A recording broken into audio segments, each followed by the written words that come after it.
Hello, Bryan Hargreaves again, and this is Will. Hello.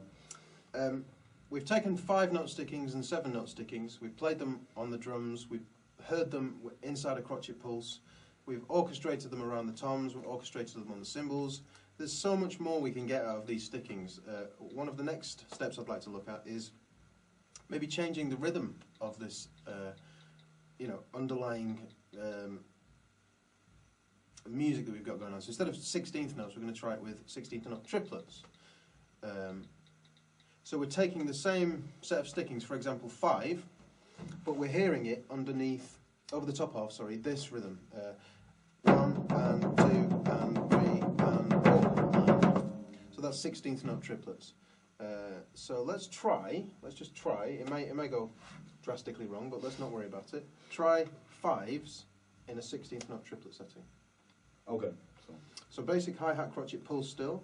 1, 2, 3, 4. Wow, well done. That's fantastic. Great. Try the same with 7s. 1, 2, 3, 4.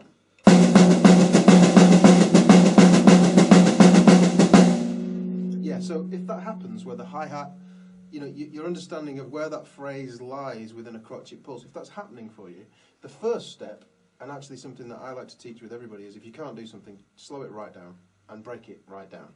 Okay. So, try it considerably slower, the 7s that is, and let's try and, the crotchet pulse with the 7s much slower. Let's see how we get on with that. If that doesn't work, then we'll try and kind of break it down and get to the point where we know, okay, we can get this far, and then we'll add some more notes. So let's try it from there. Brilliant. Wait. 1, 2, 3.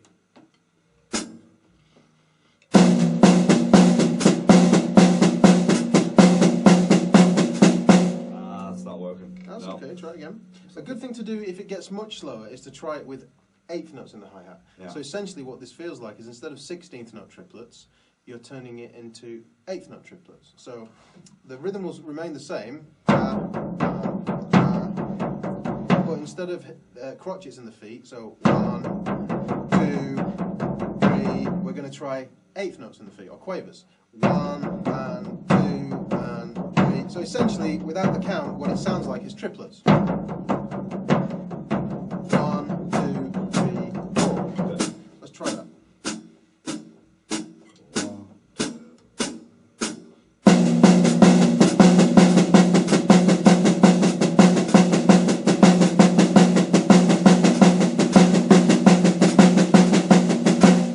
So that was getting close, yeah. But maybe you can hear at home, maybe you can't, but I can hear that somewhere in the middle there's some confusion as to where the pulse is and where the triplets are. So what I'd like to do is try from the beginning again, keep it slow, and let's try dak dak dak dak dak dak, and get to that next pulse in the foot. Okay.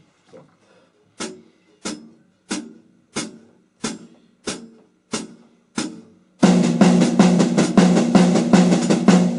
Let's try, if we think of the 7s as 3 accents and then a break, 3 accents and then a break, let's try 2 lots of 7s. So, yeah. Just that. Okay.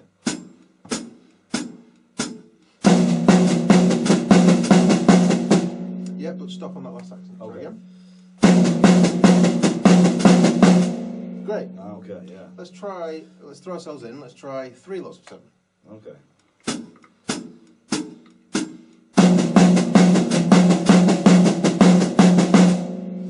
Try that again, and try and decipher where that hi-hat's falling. I think you've got the majority of that. Just watch the end of it. Try and find out where that hi-hat falls.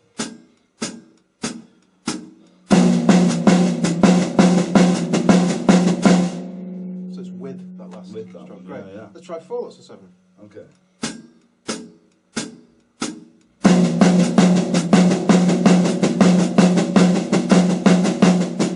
Great. Yeah. So now I suppose the next thing is kind of what we did in the previous steps was take that and hear that over a crotchet pulse in say 4/4, and then another step was reorchestrating that. So it's exactly the same principles that we applied to the 16th notes we're applying to the triplets or 16th note triplets. Okay, so let's try some of that. Let's try 7s in 2 bars, Okay. but in 16th note triplets. Oh, actually, it's triplets, isn't it? Yeah. Yeah. So. Yeah.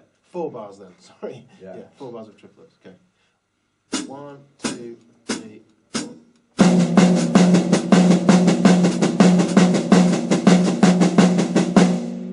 So again, we're faced with the same problem. Knowing we can hear the 7s, we can hear the pulse, but if we were, if we had to use this in a musical setting, we need to know bars as well. That's part of the structure of music. So we're going to try 4 bars. How do we resolve that? How do we learn how to hear 4 bars? Counting 4 bars. Exactly. Cool. So let's count together. So 1, 2, 3, 4. 1, 2.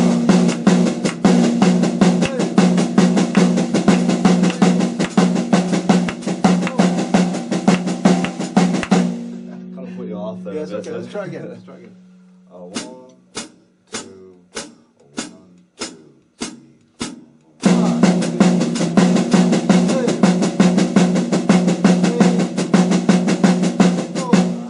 3, 4.